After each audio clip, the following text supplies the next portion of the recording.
7वां महीना पूरा होते ही प्रेग्नेंट लेडीज ज्यादातर एक मेंटल रिलीफ में आ जाती है कि अब तो मैं एक सेफ जोन में आ गई हूँ। थर्ड ट्राइमेस्टर शुरू हो गया है, बस कुछ दिन और डिलीवरी हो जाएगी, सब नॉर्मल हो जाएगा, सब कुछ ठीक हो जाएगा। यहाँ शुरू होती है सबसे बड़ी गलतफहमी। क्यों?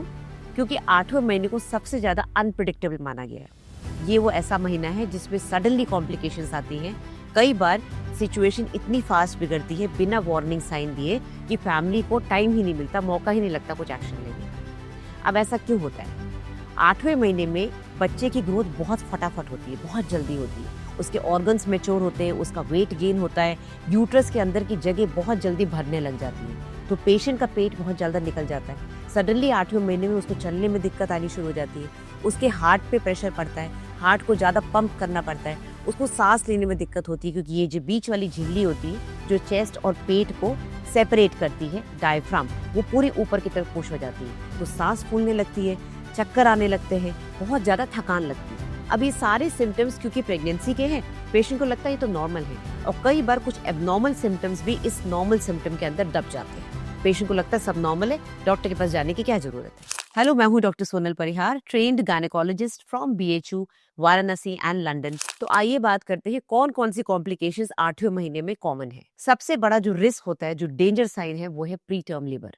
प्री टर्म लेबर यानी कि आपको हर थोड़ी थोड़ी देर बाद कॉन्ट्रैक्शंस आ रहे हैं। अब कई बार आप लोग उसको इग्नोर कर देते हो, क्योंकि कई बार डॉक्टर भी कहते हैं कि ये तो नॉर्मल है, ब्रैक्सटन हिक्स कॉन्ट्रैक्शंस है, हल्के हल्के कॉन्ट्रैक्शंस तो आपको 7वें 8वें महीने से फील होंगे।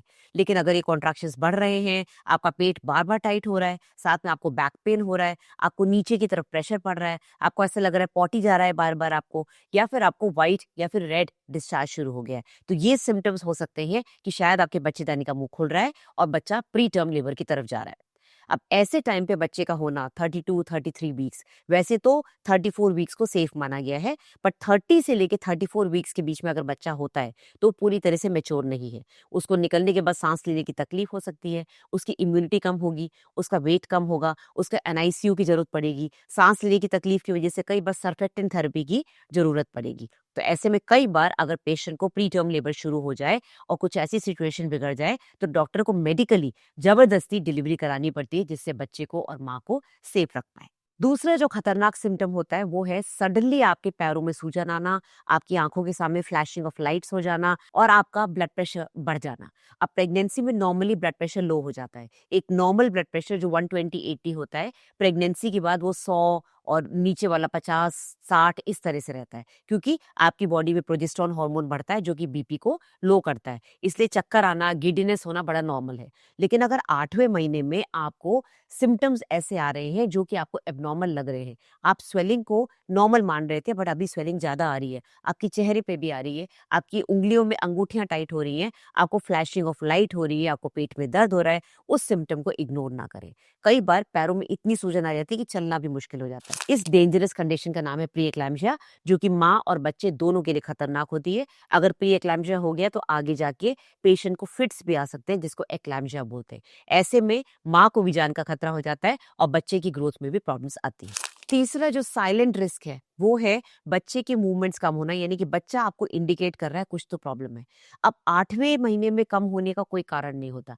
9वें महीने में बच्चे की मूवमेंट कम हो रहे हैं, समझ सकते हैं, क्योंकि बच्चे का हेड अब नीचे फिक्स हो रहा है, बच्चा नीचे पेल्विस के अंदर हेड अपना फिक्स कर रहा है, क्योंकि वो अब बाहर आने की तैयारी कर रहा है। तो ऐसे में बच्चा पूरा पूरा मूव नहीं करता, सिर्फ अपने पैर चलाता है। पर 8वें महीने में तो बच्चा फिक्स हुआ ही नहीं है। तो अगर आपको ऐसा फील हो रहा है कि पूरे दिन में बच्चा कम घूम रहा है, आपने रेस्ट किया, आपने कुछ मीठा खा लिया, उसके बाद भी बच्चे के मूवमेंट्स कम हो रहे हैं, या फिर उल्टा बच्चा एक्सेसिवली मूव कर रहा है, बहुत देर तक छटपटा रहा है, तो ऐसे में बच्चा इंडिकेट कर रहा है कि उसको कुछ प्रॉब्लम है। या तो ब्लड सप्लाई में दिक्कत है, या फिर उसके गले में या बॉडी पे कहीं नाल टाइट हो गई है, जिसकी वजह से वो छटपटा रहा है। तो इस चीज के लिए सतर्कता बहुत जरूरी है, यानी कि जो पेशेंट खुद प्रेग्नेंट है उसकी सतर्कता, उसको पता होना चाहिए कि वो क्या कर रही है और किस टाइम उसको डॉक्टर के पास जाना है। कई बार पेशेंट्स इसको इग्नोर कर देती हैं और लेने के देने पड़ जाते हैं। कितनी बार मेरे पास पेशेंट्स आते हैं कि मैडम हमको तो लग रहा था बच्चा हिल रहा है, आप कह रहे हो बच्चे की डेथ हो चुकी है। बहुत ही खराब सिचुएशन होती है जिसमें हमको ये डिक्लेयर करना पड़ता है कि बच्चा अब जान से जा चुका है, लेकिन क्योंकि बच्चा अंदर पानी के अंदर डोल रहा था, आपको लगा वो घूम रहा है। तो इसमें पेशेंट की इंटेलिजेंस बहुत जरूरी होती है। चौथी प्रॉब्लम जो आ सकती है वो है प्लासेंटा से रिलेटेड प्रॉब्लम्स। अब आंवल तो आप शुरू से देखते आ रहे हैं भाई, चौथे महीने में, पांचवें महीने में, सातवें महीने में डॉक्टर ने आंवल चेक करी, सब नॉर्मल है।